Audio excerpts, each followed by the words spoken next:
નમસ્કાર વિદ્યાર્થી મિત્રો, આપ સર્વેનું સ્વાગત છે એનસીઈઆરટી સોલ્યુશન્સ ચેનલ પર। મિત્રો, છેલ્લે આપણે ધોરણ 11 પ્રકરણ 2 સંબંધ અને વિધેયોમાં વિધેયના જુદા જુદા પ્રકારો જોયા અને આપણે જોયું કે વિધેયના પ્રદેશ અને સહપ્રદેશ પર વિધેયનું વલણ બદલાય। વિધેય કેવું છે, એક એક છે, વ્યાપ્ત છે, અનેક એક છે વગેરે, અને વિશિષ્ટ પ્રકારના વિધેયો જોયા, એ પોતે એક એક છે કે નહીં, વ્યાપ્ત છે કે નહીં, એ બધી વાતો કરી। હવે આજે આપણે એવા વિધેયો જોઈશું કે વિધેય આપ્યા હોય, પણ વિધેય આપ્યા હોય એના પરથી એનો પ્રદેશ અને વિસ્તાર નક્કી કરવાનો। અત્યાર સુધી આપણે વિધેયો આપી દીધા હતા, એના પ્રદેશ સપ્રદેશ આપી દેતા હતા।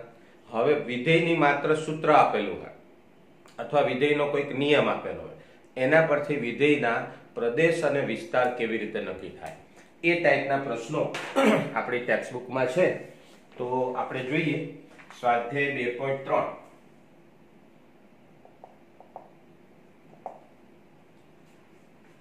એનો બીજો દાખલો છે। જો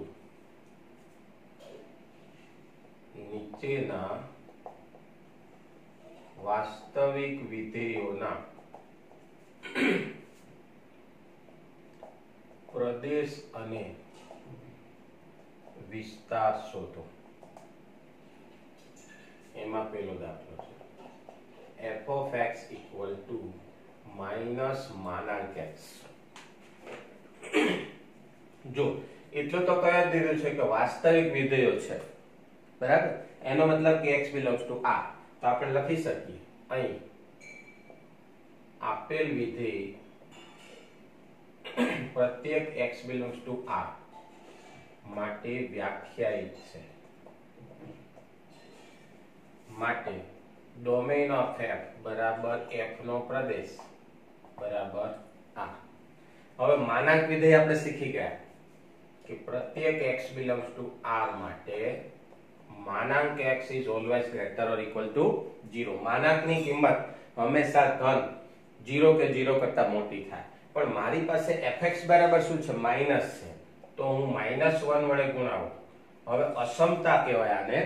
અસમતાને તમે ઋણ સંખ્યા વડે ગુણો તો અસમતા બદલાઈ જાય, ગ્રેટર ધેન નું લેસ ધેન થઈ જાય, એટલે -1 વડે ગુણાવો છો। હવે 0 ગુણ્યા -1 એટલે 0, પણ આ શું છે, આપણા fx છે। જુઓ તો fx is always less than or equal to 0, અને આપણે શીખી ગયા કે વિધેયનો વિસ્તાર એટલે પ્રદેશના દરેક ઘટક x ને સંગત મળતી fx ની કિંમતોનો ગણ। તો fx ની કિંમતો કેવી હશે, 0 અથવા 0 કરતા નાની, માટે રેન્જ ઓફ f બરાબર f નો વિસ્તાર બરાબર, હવે જો ઋણ લેવાના છે એટલે -∞ થી 0 લેવાના છે, એટલે અહીંયા ઓપન અને અહીંયા ક્લોઝ ઇન્ટરવલ, તો વિસ્તાર ગણાવશે ઓપન ક્લોઝ -∞ to 0। તો આપણે પ્રદેશમાં એવા ઘટકો લેવાના કે જેથી વિધેય સુવ્યાખ્યાયિત થાય। આપણે બીજા ઉદાહરણ જોઈશું એટલે તમને ખ્યાલ આવશે। તો આ રીતે આપણે વિધેયનો પ્રદેશ અને વિધેયનો વિસ્તાર, વિધેયનો વિસ્તાર શોધવા માટે આપણો પ્રદેશના ઘટકોના અનુરૂપ જ વિસ્તાર મળે, એટલે પ્રદેશમાં કેવા ઘટકો છે ત્યાંથી શરૂઆત કરો, અને આપણા વિધેય ધારો કે આને હું y કહી દઉં તો y બરાબર fx મળે, એ રીતે x પર પ્રક્રિયા કરતા જાઓ। ધારો કે મેં x r માંથી લીધો, પછી મારે માનાંક x જોઈતા હતા, એટલે મને ખબર પડી કે માનાંક is always greater or equal to 0, પછી માઈનસ જોઈએ છે, બંને બાજુ -1 વડે ગુણાવ્યા તો આપણા fx થઈ ગયા।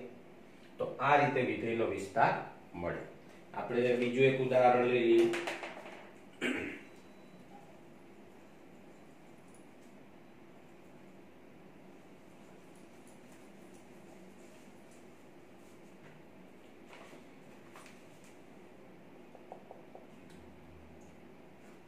fx equal to square root of 9 minus x square। હવે જુઓ અહીંયા fx equal to square root of 9 minus x square છે, તો આપણે વિધેય કેવું લેવાનું છે, જુઓ અહીંયા વાસ્તવિક વિધેય લેવાનું છે, બરાબર। એટલે અહીંયા આપણી જે કિંમત મળે એ વાસ્તવિક કિંમત હોવી જોઈએ। એનો મતલબ કે ધન સંખ્યાનું વર્ગમૂળ મળે, ઋણ સંખ્યાનું વર્ગમૂળ મળે નહીં। આવું તમે 10મા ધોરણ સુધી શીખ્યા છો 11મા ધોરણમાં આપણે શીખીશું કે ઋણ સંખ્યાનું પણ વર્ગમૂળ મળે, પણ એ વાસ્તવિક ના મળે, બરાબર? એટલે વાસ્તવિક થાય એ માટે અંદર વર્ગમૂળની અંદરની જે સંખ્યા છે એ ધન થવી જોઈએ. તો આપણે લખી શકીએ અહીં f સુવ્યાખ્યાયિત થાય તે માટે f of x greater or equal to 0 થવું જોઈએ. સોરી, f of x નહીં, આ વર્ગમૂળની અંદર જે છે ને 9 - x² ગ્રેટર, આમ તો એ fx જ છે, પણ અંદરની કિંમત ધન હોય તો જ એનું વર્ગમૂળ મળે, બરાબર? એટલે આ ધન થવા જોઈએ તો એનું વર્ગમૂળ મળે, અને વર્ગમૂળ મળે તો fx સુવ્યાખ્યાયિત થાય. તો એનો મતલબ એ કે 9 - x² greater or equal to 0. હવે હું બધાને -1 વડે ગુણાવું તો શું થાય? જુઓ, x² આગળ આવી જાય, -9 less than or equal to 0. -1 વડે ગુણાવું છું એટલે -9 + x², -1 વડે ગુણાવું છું એટલે ગ્રેટર ના શું થઈ જાય? Less than. મારો પ્રશ્ન છે x ની એવી કિંમતો શોધવી કે જેથી f સુવ્યાખ્યાયિત થાય, કારણ કે મારે f નો પ્રદેશ મેળવવો છે. પ્રદેશ એટલે x, એવા બધા x નો ગણ કે જ્યાં આપેલું વિધેય સુવ્યાખ્યાયિત થાય. તો મારે પહેલા x ની કિંમતોનો ગણ શોધવો છે.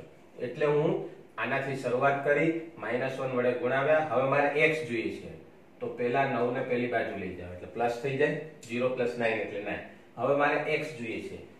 અગાઉ પણ આપણે વાત થઈ ગઈ છે કે જ્યારે તમે વર્ગમૂળ લો ત્યારે હવે તમે હાયર સ્ટાન્ડર્ડમાં આવ્યા એટલે ધન અને ઋણ બંને આવે, પણ ધન અને ઋણ એટલે તમે આવું લખી શકો માનાંક x, x² નું વર્ગમૂળ માનાંક x અને 9 નું વર્ગમૂળ 3. અથવા તમે x બરાબર +or -3 પણ લખી શકો. કોઈ એક જગ્યાએ માનાંક લખો એટલે ઓલરેડી +or - આવી જાય. હવે આનો મતલબ શું? તો તમે સંખ્યા રેખા પર જાઓ. જુઓ, x ની એવી બધી કિંમત લેવાની, ધારો કે અહીંયા 1 લઈ લો, 2 લઈ લો, 3 લઈ લો, -1 -2 -3, કે જેથી x ની આપણે એવી કિંમતો લઈશું કે એના માનાંકનું મૂલ્ય 3 કે 3 થી નાનું હોય. તો હું 0 લઈ શકું, જો 1 લઉં, 2 લઉં, 3 લઈશ ઇક્વલ ટુ છે, પછી -1 લઉં તો માનાંકમાં લઈશ એટલે પ્લસ થઈ જાય. એવી રીતે ઓછામાં ઓછું -3 લઉં તો માનાંક છે એટલે 3 થઈ જાય. એનાથી મોટી લઈ શકાય નહીં. એટલે આનો મતલબ આવો થાય -3 less than or equal to x less than or equal to 3. એનો મતલબ કે x belongs to closed interval -3 થી 3.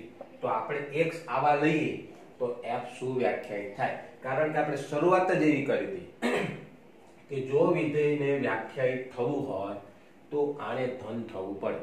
9 - x², આ ધન થાય એનો મતલબ -1 વડે ગુણાવો તો x² - 9 less than or equal to 0 થાય. એમ કરતા કરતા આપણે એના પર બધું બીજગણિત એપ્લાય કરતા જઈએ છીએ અને x ની કિંમત મળી. આવા બધા x જો લો તો f સુવ્યાખ્યાયિત થાય. માટે આપણે કહી શકીએ કે f no Pradesh domain of f બરાબર x ની એવી બધી કિંમતો કે જ્યાં f વ્યાખ્યાયિત થાય. તો શું આવશે? -3 થી 3. આ આપણી x ની કિંમત મળી.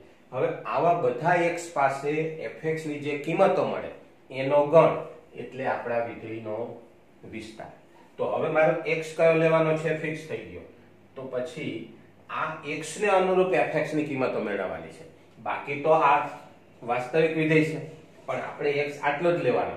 તો હવે જુઓ, અહીં -3 less than or equal to x less than or equal to 3.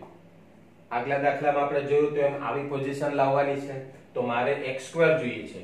હવે જો x -3 થી 3 માં હોય તો એનો હું વર્ગ કરીશ તો ધન હોય તો વાંધો નહીં આવે, પણ જેવો હું વર્ગ કરીશ ને એટલે ઋણ હોય એ શું થઈ જાય? ધન થઈ જાય. ઓછામાં ઓછા 3 લો તો -3 છે એનો હું વર્ગ કરું તો ધન થઈ જાય અને ધન થઈને 9 થાય. એટલે 0 less than or equal to x² less than or equal to 9 થાય. જેવું હું વર્ગ કરીશ ને એટલે ઋણ સંખ્યાનો ધન સંખ્યાનો વર્ગ તો ધન થાય, પણ ઋણનો વર્ગ પણ શું થઈ જાય? ધન. એટલે અહીંયા 0 થઈ જશે. તો જો x મારો -3 થી 3 માં હોય તો x² 0 થી 9 માં આવે. ઓકે, હવે મારે શું જોઈએ છે? 9 માઇનસ x². માઇનસ x² જોઈએ છે. જો હું ધીમે ધીમે fx લાવવા પ્રયત્ન કરું છું x પરથી, તો -1 વડે ગુણાવો એટલે 0 greater or equal to minus x² greater or equal to -9. તો આને આપણે આવું લખી શકીએ, -9 less than or equal to -x² less than or equal to 0. a greater than b, તો b લેસ ધેન a. બે સેમ જ વસ્તુ છે, બરાબર. હવે મારે શું જોઈએ છે? 9 માઇનસ x², એટલે બધામાં 9 ઉમેરો. અહીંયા મેં શું કર્યું?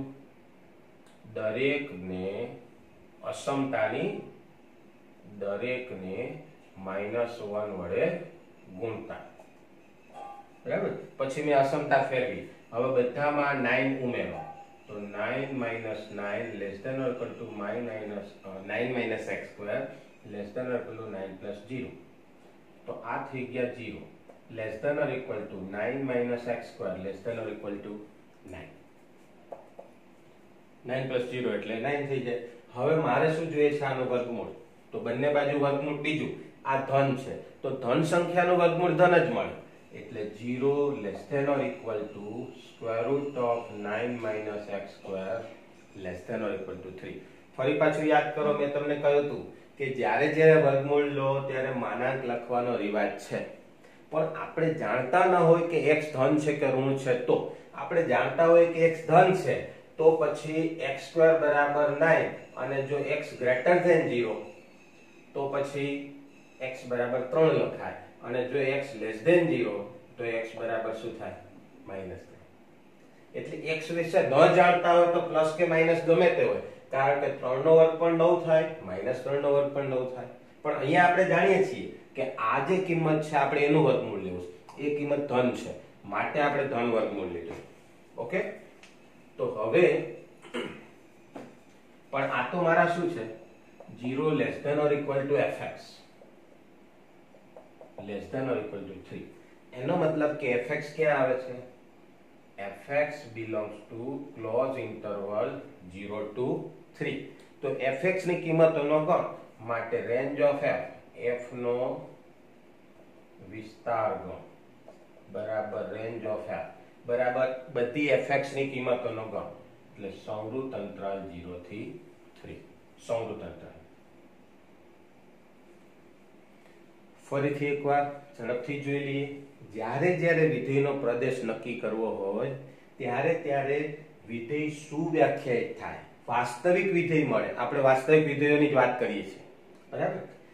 એવી x ની કિંમતો લેવાની. તો મારી પાસે fx બરાબર વર્ગમૂળમાં છે, એનો મતલબ કે ધન સંખ્યાનું જ વર્ગમૂળ મળે, ઋણનું. આપણે અત્યારે વાસ્તવિક વિધેયો લઈએ છીએ એટલા માટે. પછી આગળ આપણે જોઈશું એક ચેપ્ટર સંકર સંખ્યાઓ, પણ અહીંયા મારે આ ધન થવું જોઈએ તો જ એનું ધન વર્ગમૂળ મળે.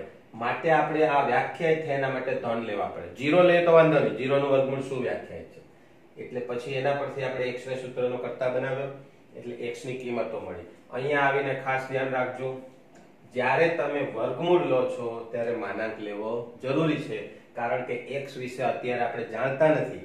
આપણે એવા બધા x શોધવા છે કે જેથી fx સુવ્યાખ્યાયિત થાય. હવે માનાંક છે તો કેવી રીતે? -3 થી 3 સંખ્યા રેખા પર આપણે જોયું, બરાબર. તો હવે મને x ની કિંમતો મળી ગઈ, શક્ય એટલી બધી, જેના માટે વિધેય વ્યાખ્યાયિત થાય. તો એ બધી જ કિંમતોનો ગણ એને આપણે કહીશું f નો પ્રદેશ. હવે આવા x ને સંગત fx ની કિંમતોનો ગણ એને આપણે કહીએ છીએ વિધેયનો વિસ્તાર ગણ. તો જો મારો x આમાં હોય તો હવે મારે x પરની જે લિમિટ છે ને એને ધ્યાનમાં રાખીને, કારણ કે મારો વિસ્તાર એટલે શું? x ની જે કિંમતને સંગત fx મળે એનો ગણ.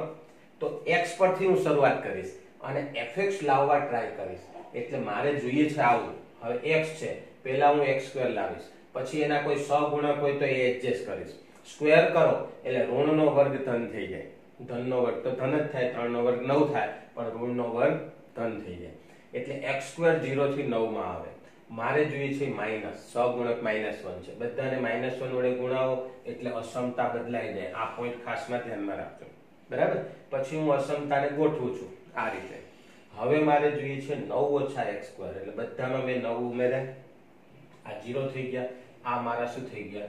હવે જુઓ 9 - x², મારે જોઈએ છે એનું વર્ગમૂળ, બંને બાજુ વર્ગમૂળ લો. ફરી પાછું અહીંયા ધ્યાન રાખજો, જ્યારે વર્ગમૂળ લો છો ત્યારે માનાંક લેવાના એવું મેં જ તમને કહ્યું છે, પણ અહીંયા હું માનાંક લખતો નથી, માત્ર ધન લખું છું 3, કારણ આ જે ક્વોન્ટિટી છે એ ધન છે ઓલરેડી, એટલે ધનનું વર્ગમૂળ ધન થાય. અને આ શું છે આપણા fx, એનો મતલબ કે fx 0 થી 3 માં આવે, માટે fx 0 થી 3 સંવૃત અંતરાલ 0 અને 3 પણ લેવાના છે. તો બધી જ fx ની કિંમતોનો ગણ એટલે આપણો f નો વિસ્તાર. ઓકે, તો આ જ રીતે આપણે બીજા ઉદાહરણો જોઈએ.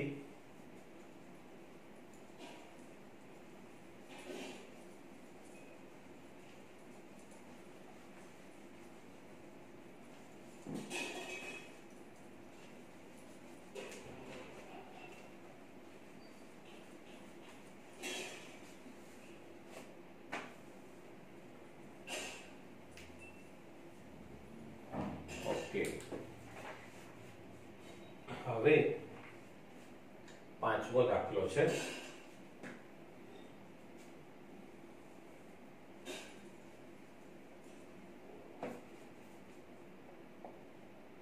નીચેના વાસ્તવિક વિધેયોના વિસ્તાર શોધો. એમાં જુદા જુદા વિધેયો છે.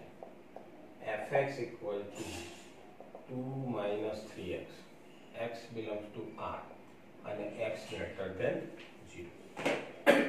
જો અહીંયા આપણે વિધેય આપી દીધું છે, વિધેયનો માત્ર વિસ્તાર શોધવાનો છે. x કયો લેવાનો એ કહી દીધું છે, R માંથી, પણ વધારાની શરત મૂકેલી હોય તો ધ્યાનમાં લેવાની, R માંથી લેવાનો, પણ કેવો લેવાનો છે? ધન. હમણાં જ આપણે બે ઉદાહરણ જોયા. આપણે વિસ્તાર જોઈતો હોય તો આપણે x લેવાનો છે એનાથી શરૂઆત કરીએ છીએ, બરાબર? તો તમે જુઓ અહીં x belongs to R અને x greater than 0 લેવાના છે. હવે મારે fx, આવા x ને સંગત fx ની કિંમતોનો ગણ, એને આપણે વિધેયનો વિસ્તાર કહીએ છીએ. તો મારી પાસે x greater than 0 છે, બરાબર? હવે મારે શું જોઈએ છે? -3x. તો બધાને -3 વડે ગુણાવો, -3x. હવે -3 વડે ગુણાવો એટલે અસમતા બદલાઈ જાય, 0 * -3 એટલે 0 જ થશે, બરાબર? હવે મારે શું જોઈએ છે? 2. તો બંને બાજુ 2 ઉમેરો એટલે 2 - 3x < 0 + 2 અથવા 2 + 0, બરાબર? પણ આ તો શું છે આપણા fx, એટલે fx < 2. તો પછી આપણે કહી શકીએ કે રેન્જ ઓફ f કેવા હશે? 2 કરતા નાના, એટલે -∞ થી 2. જો અહીંયા સ્ટ્રિક્ટલી લેસ ધેન છે, 2 લેવાના નથી, માટે અહીંયા વિવૃત અંતરાલ આવશે. તો જ્યારે તમને વિકલ્પ આપેલા હોય ત્યારે ખાસ ધ્યાનથી જુઓ. ઇક્વલ ટુ હોય તો સમૃદ્ધ, ઇક્વલ ટુ ના હોય તો વિવૃત અંતરાલ આવે. બીજું, જ્યારે +∞ કે -∞ આવે ત્યારે પણ વિવૃત અંતરાલ જ આવે. આ વાત આપણે ગણમાં જોઈ ગયા હતા, અંતરાલની વાત કરી ત્યારે, બરાબર? કારણ કે ઇન્ફિનિટિવ એ કઈ સંખ્યા આપણે જાણતા નથી. જો સંખ્યા લેવાની હોય તો એ અંતરાલમાં આવે તો સમૃદ્ધ અંતરાલ આવે, નહીતર વિવૃત અંતરાલ આવે. તો f નો વિસ્તાર ગણ, રેન્જ ઓફ f 2 થી નાના, કેટલા? x પર ડિપેન્ડ છે, બરાબર? તો આ વિધેયનો વિસ્તાર મળી ગયો. આવી જ રીતે આપણે બીજું ઉદાહરણ લઈએ. fx = x² + 2 અને x વાસ્તવિક સંખ્યા છે. હવે જુઓ, x વાસ્તવિક સંખ્યા છે. અહીં x belongs to R, કોઈ પણ વાસ્તવિક સંખ્યા લેવાય. તો આ x ને સંગત મારા fx ની કિંમતોનો ગણ, એટલે મને વિસ્તાર મળે. પણ મારે પહેલા જોઈએ છે શું? x². તો પ્રત્યેક x belongs to R માટે x² is always greater or equal to 0. કોઈ પણ વાસ્તવિક સંખ્યા લો, એનો તમે વર્ગ કરો તો હંમેશા ધન થાય. જો એ પોતે 0 હોય તો વર્ગ 0 થાય. હવે મારે 2 ઉમેરવાના, તો x² + 2 greater or equal to 2. પણ આ તો મારા fx છે, તો fx is always greater or equal to 0. માટે રેન્જ ઓફ f 2 લેવાના અને 2 થી મોટા. જો અહીંયા ઇક્વલ ટુ છે એટલે આપણે સમૃદ્ધ અંતરાલ લીધો, અહીંયા ઇક્વલ ટુ નહોતા એટલે વિવૃત રાખ્યો, બરાબર. અને 2 થી મોટા કેટલા, જેવું તમારો x એમ fx બદલાય 2 થી ઇન્ફિનિટી. તો આ પણ એકદમ સિમ્પલ છે. ટૂંકમાં યાદ રાખો, x થી શરૂઆત કરો અને fx જેવું હોય એ પ્રમાણે ધીમે ધીમે લાવો. પહેલા x, પછી x2, પછી એના કોઈ સહગુણક હોય તો એ એડજસ્ટ કરો. જુઓ અહીંયા -3, પછી જે વત્તા ઓછા ઉમેરેલા હોય તો ઉમેરો, બાદ કરેલા હોય તો બાદ કરો. આવી જ રીતે આપણે ત્રીજું ઉદાહરણ લઈએ. fx = x. x વાસ્તવિક સંખ્યા છે. હવે જુઓ, અહીં પ્રત્યેક x belongs to R માટે fx બરાબર x છે. તો આ કેવું થઈ ગયું, તદ્દેવ વિધેય. યાદ કરો આપણે તદ્દેવ વિધેયની વ્યાખ્યા. તો જે તમે x R માંથી લેશો એવો ને એવો જ fx મળે છે. માટે રેન્જ ઓફ f બરાબર આ. કારણ કે જે ઘટક લેશો એની જ એની ઇમેજ મળે. તો વિસ્તાર ગણ આખે આખો R મળશે અને R થી R નું તદ્દેવ વિધેય થશે, બરાબર. તો આ રીતે વિધેયના પ્રદેશ અને વિસ્તારની આપણે વાત કરી શકીએ. જોઈ લો જરા ધ્યાનથી. તો મિત્રો, અહીંયા આપણે સ્વાધ્યાય 2.3 ના પ્રદેશ અને વિસ્તાર મેળવવાના ઉદાહરણો દાખલા જોયા. હવે સ્વાધ્યાય 2 માં પણ આ જ ટાઈપના ઉદાહરણો છે. તો નેક્સ્ટ વિડીયોમાં આપણે જોઈશું સ્વાધ્યાય 2 ના દાખલા આ જ ટાઈપના, બરાબર. તો મિત્રો, આપણી આ ચેનલને સબસ્ક્રાઇબ કરો, મિત્રો સાથે શેર કરો. Okay, thank you.